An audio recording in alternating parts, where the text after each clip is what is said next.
नमस्कार, capital TV देख रहे हैं आप। मैं हूं आपके साथ पूजा। ब्रेकिंग नाउ में बड़ी खबर आपको बता रहे हैं। ईडी ने ममता बनर्जी के खिलाफ हाईकोर्ट का दरवाजा खटखटाया है।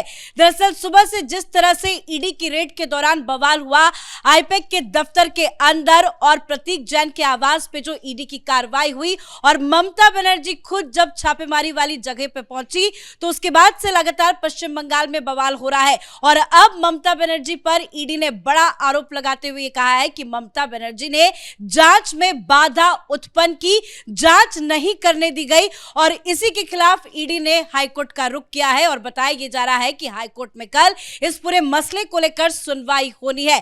तो रेड की कार्रवाई और हाईकोर्ट में याचिका क्या चल रहा है बंगाल में, आपको बताएंगे। मेरे साथ जुड़े हुए हैं कैपिटल टीवी के editor in chief doctor Manish Kumar और एग्जीक्यूटिव एडिटर राजीव जी। सर, अब ईडी हाईकोर्ट पहुंच गई है, कल सुनवाई की उम्मीद? कल सुनवाई होगी और ये बहुत ही सीरियस मामला है। सवेरे हमने जो बातें कही कि किस तरीके से अंदर जो खास करके कॉर्पोरेट ऑफिस के अंदर हुआ, वो ममता बनर्जी के लिए बहुत बड़ी मुसीबत है। पूरी याचिका के अंदर ईडी ने बताया कि कैसे सब कुछ बहुत ही स्मूथ चल रहा था और ये जो छापेमारी की गई उसके बारे में पुलिस को, जो वहां के लोकल अथॉरिटीज हैं, उन सबको इसके बारे में इत्तला कर दिया गया था और जो प्रोसीजर है उसको फॉलो करके ये लोग वहां पे रेड कर रहे थे। अब याचिका में क्या कहा गया है? याचिका में ये कहा गया है कि सब कुछ तो ठीक चल रहा था, अचानक से डीजीपी आ गया, अचानक से पुलिस कमिश्नर आ गया और अचानक से साउथ कोलकाता की डीसीपी भी पहुंच गई और उसके बाद ममता बनर्जी आई और इन लोगों ने दो काम किए। एक, हमारे जांच को, हमारे इन्वेस्टिगेशन को बाधित किया, रोका, छीना झपटी की। और दूसरा, वो दरअसल है कि हार्ड डिस्क ले गई, फाइलें चुरा के ले गई। तो ये इसमें दो केस बन रहे हैं। एक, सरकारी अधिकारियों को काम से रोकना और दूसरा, एविडेंस चुरा के ले जाना, कि बहुत सारे दस्तावेज और सबूतों को वो उड़ा ले गई। ये मामला मनी लॉन्ड्रिंग का है। आप ध्यान से समझिए, ये वैसे ही ये केस पोटासियम साइनाइड का है कि ये जो हवाला का कांड है, इसमें आप सबूत को नष्ट करेंगे तो आप भी लायबल हो जाएंगे।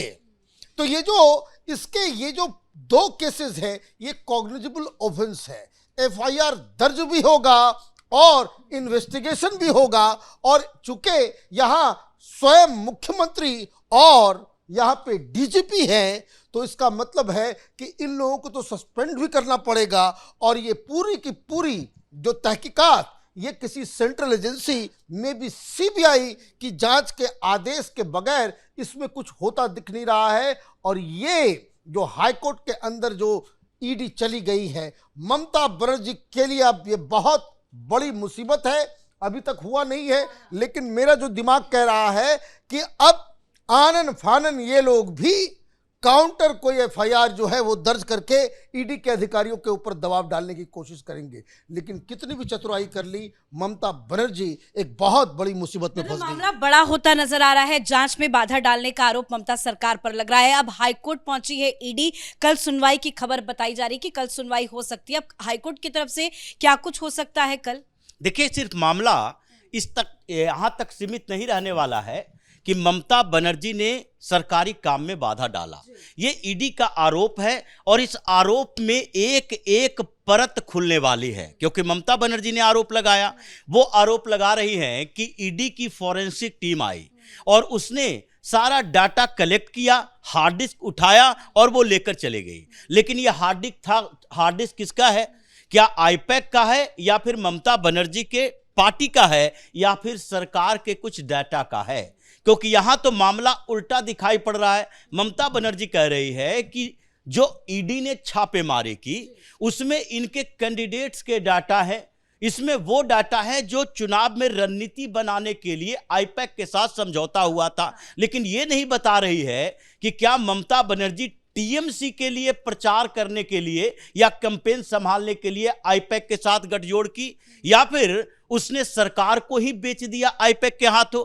आईपैक की टीम सरकार के दफ्तरों में कैसे जा सकती है, उसके डाटा का इस्तेमाल कैसे कर सकती है, और उसके साथ जो सरकारी दस्तावेज है उस तक आईपैक की पहुंच कैसे हो सकती है, यह मामला भी हाईकोर्ट में खुलेगा। और दूसरी बात, अगर आप रणनीति के लिए, अगर आप किसी तरीके से चुनाव में कैंपेन संभालने के लिए आईपैक को रखे हो, तो फिर इसका मतलब है कि उसके ऊपर छापेमारी हो रही है, तो मनी के लेन देन यानी कि मनी ट्रेल जो है टीएमसी का और फिर उसके बाद आईपैक का, ये दोनों के बीच लिंक दिखेंगे।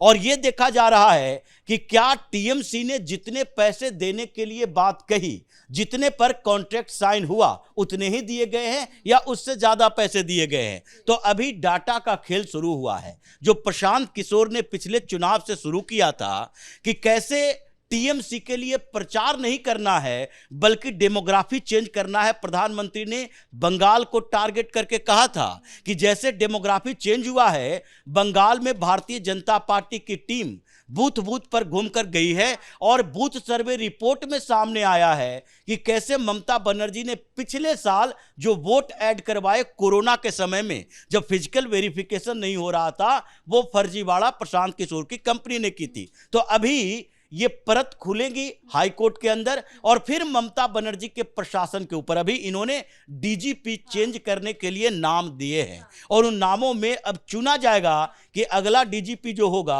वो केंद्र सरकार अप्रूव करेगी, वो होगा, या आचार संहिता के लागू होने का इंतजार किया जाएगा पश्चिम बंगाल में प्रशासन पर कंट्रोल करने के लिए। मतलब अब देखना होगा कि कल हाईकोर्ट की तरफ से क्या कुछ होता है। लेकिन सर, आज रेड की कार्रवाई हुई, आज इतना ज्यादा बवाल हुआ और आज ही ममता बनर्जी की तरफ से कह दिया गया कि 4 बजे से वो पूरे राजभवन में विरोध प्रदर्शन करेगी। टीएमसी का विरोध प्रदर्शन हो रहा है, लेकिन ये आज ही क्यों? क्या तैयारी पहले से हो रखी थी टीएमसी की? देखिए, ममता बनर्जी का ये जो आप देखिए बॉडी लैंग्वेज, जिस तरीके से वो भागी भागी गई, हाथ में फाइल और ये सारी चीजें, और पुलिस वाले को लेकर के कैसे भाग दौड़ हो रहा है। जो तस्वीर भी आप जो चला रही हैं कि उनकी कार के अंदर, पूरी कार में जो है फाइल पे फाइल, जो दोनों ही जगह उन्होंने मीडिया को और ये सारी चीजें आपने की। इसका मतलब है, और मैं राजीव जो बता रहे हैं कि इसके अंदर जो तस्वीरें आ रही हैं वो गवर्नमेंट ऑफ वेस्ट बंगाल की फाइल्स, जो मोटी मोटी फाइल्स, कहाँ क्लब, स्टूडेंट, ये वो सारी चीजें हैं।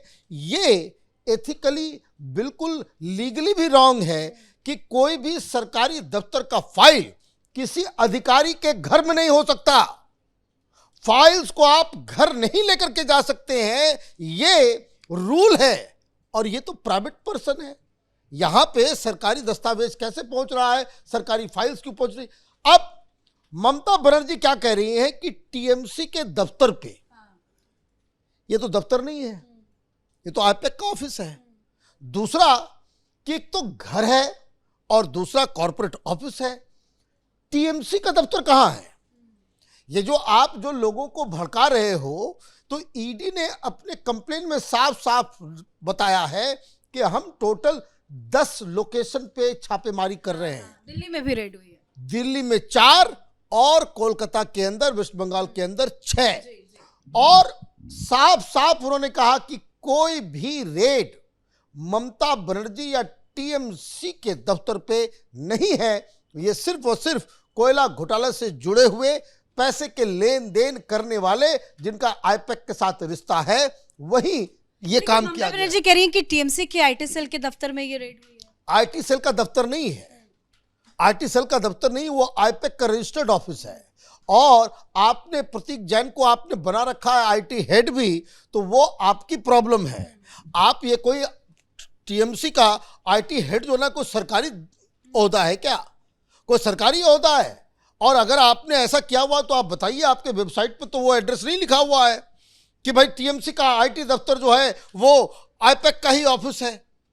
तो ये तो बहुत सारी आप झूठ बोल करके, आप इसको कह सकते हैं कि ताकत का प्रदर्शन करके आप लोगों को गुमराह नहीं कर सकते। राजेश सर, ये भी कहा जा रहा है कि ममता बनर्जी और प्रतीक जैन के बीच में मुलाकात भी हो सकती है, दोनों मिल भी सकते हैं। क्या डील चल रही है प्रतीक जैन और ममता बनर्जी के बीच में?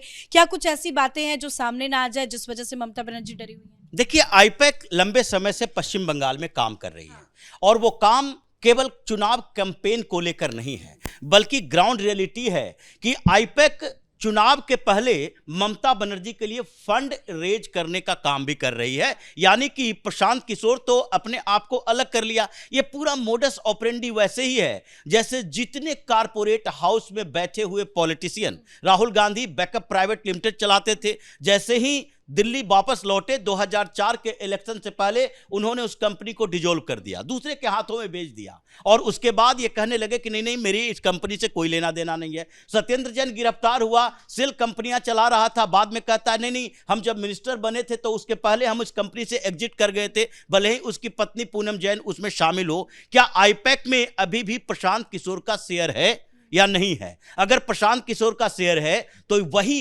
सबसे बड़ा उसमें हेड करने वाला व्यक्ति बैठा हुआ है। अब प्रतीक जैन के साथ जो टीएमसी की डील चल रही थी उस बात के लिए थी कि गवर्नमेंट ऑर्गेनाइजेशन में अलग अलग मिनिस्ट्री में टीएमसी का कट कैसे निर्धारित होगा, पैसे कैसे लिए जाएंगे, और जो पैसे आईपैक को टीएमसी की तरफ से दिए जाने हैं वो डायरेक्ट नहीं दिए जाएंगे, बल्कि वो पैसे आप गवर्नमेंट के अलग अलग योजनाओं में कट मनी से लेंगे। यानी जो दोनों के बीच खेल चल रहा था वो लंबे समय का है। ऐसा नहीं है कि पश्चिम बंगाल में चुनाव है तो चुनाव से 4 महीने पहले किसी ऐसे इलेक्शन मैनेजमेंट कंपनी के साथ आपने पैक्ट किया और उसको चुनाव की जिम्मेदारी दी। क्या प्रशांत किशोर की कंपनी आईपैक जब तमिलनाडु में चुनाव प्रचार करवा रही थी, कैंपेन संभाल रही थी डीएमके के लिए, तो उस समय यह बखेड़ा खड़ा हुआ था? क्या प्रशांत किशोर ने तमिलनाडु में अपने वोटर लिस्ट में नाम डलवाया था? क्या आंध्र प्रदेश में प्रशांत किशोर का नाम वोटर लिस्ट में था जब वो जगन मोहन रेड्डी की पार्टी के लिए चुनाव प्रचार कर रहा था? तो पश्चिम बंगाल में ये कोलकाता के अंदर प्रशांत किशोर का वोटर लिस्ट में नाम कैसे आ गया? ये सारा खेल जो लंबे समय से चल रहा है वो अभी ईडी उसका पर्दाफाश करेगी। प्रशांत किशोर और ममता बनर्जी के बीच के पैक्ट के बारे में ममता बनर्जी को पता है कि इसके बाद अभी तक जो अभिषेक बनर्जी कोयला घोटाला के पैसे के कारण आईपैक के साथ फंसा हुआ है, आगे खुद ममता बनर्जी का नाम आएगा। डर परेशानी ममता बनर्जी को इसी बात की है। सर आप दोनों का बहुत बहुत धन्यवाद सर। तो वाकई में ममता बनर्जी जो हरकतें कर रही हैं, जिस तरह के एक्शन ले रही हैं, बयानबाजी आ रही है और रेड के दौरान वो पहुंच गई, कि हरकतें सारी बता रही है कि वाकई में ममता बनर्जी डरी हुई है। सुबह ईडी के अधिकारियों ने आईपैक के दफ्तर और उसके फाउंडर प्रतीक जैन के आवास पर छापेमारी की कार्रवाई की। ये छापेमारी काफी लंबी चली, पर इस छापेमारी को लेकर जमकर बवाल पश्चिम बंगाल में हुआ। ममता बनर्जी खुद पहुंच गई ईडी के अधिकारियों के साथ।